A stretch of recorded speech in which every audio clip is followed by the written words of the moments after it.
perlu diketahui Bapak Ibu ikhwan dan akhwat yang dimuliakan oleh Allah Subhanahu wa taala, tentu salat wanita itu berbeda dengan salat laki-laki ketika yang jadi imamnya adalah wanita. Jadi jamaah wanita, semuanya jamaah wanita, tidak ada laki-lakinya, tentu berbeda dengan salat kaum pria. Itu harus dipahami bahwasanya salatnya kaum wanita itu imamnya itu berada di tengah barisan. Ya, berada di tengah barisan, kada bermaju. Ya, jadi siapa yang di tengah itulah yang jadi imam, ya.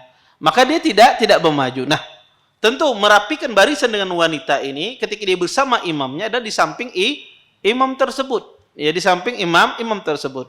Walaupun ya hadis yang mengatakan bahwasanya imam wanita itu berada di tengah, semua hadisnya lemah.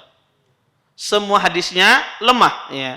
Di antaranya hadis Asma. Asma mengatakan, qala Rasulullah sallallahu alaihi wasallam, laisa 'alan nisa adhanun wala iqamah wala jum'ah wala ightisalu jum'ah wala taqaddamahunna imra'atun walakin taqumu fi wastihin.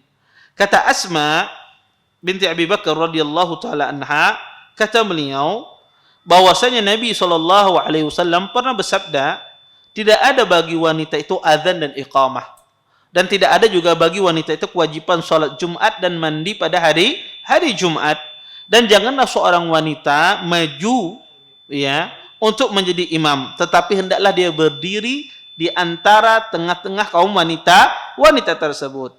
Tetapi hadis ini Bapak Ibu ikhwan dan akhwat yang dimuliakan oleh Allah Subhanahu wa taala, hadis ini adalah hadis yang lemah, ya. Selain terjadi khilaf di dalam sanadnya, ada yang meriwayatkan marfu, ada yang meriwayatkan mauquf, dan juga hadis ini dilemahkan oleh para ulama. Di antara yang melemahkan hadis ini adalah Syekh Nasiruddin Al-Albani rahimahullahu taala. Kenapa? Karena di dalam sanadnya ada seorang rawi yang bernama Hakam Ibn Abdullah Al-Aili. Dia adalah seorang rawi yang lemah. Makanya dilemahkan oleh para ulama. Tetapi ya dalil-dalil dari salaf ya atau perkataan-perkataan para salaf itu banyak sekali ya tentang bahwasanya wanita itu berdiri di tengah. Di antaranya perkataan Ibnu Abbas. Kata Ibnu Abbas, ta'ummul mar'ah an-nisa taqumu fi wastihinna. Kata Ibnu Abbas bahwasanya wanita ketika dia mengimami kaum wanita berdiri di tengah. Berdiri di tengah kaum wanita. Sebab itu pula perkataan para tabi'in, perkataan Sufyan Ibn Sulaim. Beliau mengatakan minas sunnah an tusallil mar'ah binisa'i taqumu wastihin. Ya.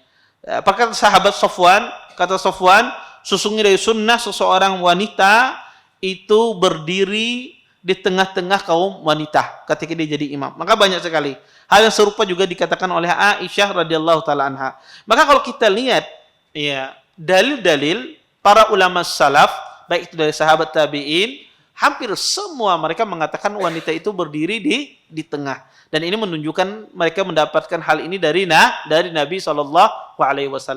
Maka meratakan shaf bagi shaf wanita yang di nomor 2 adalah merapatkan dengan shaf pertama, mendekati shaf pertama, karena imamnya berada di tengah. Maka hati-hati ibu-ibu kalau di tengah siap-siap jadi imam.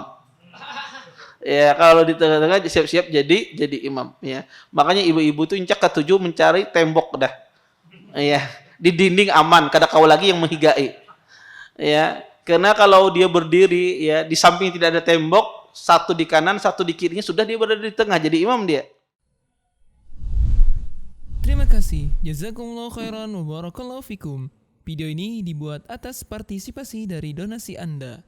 Semoga menjadi amal jariah bagi Anda semuanya.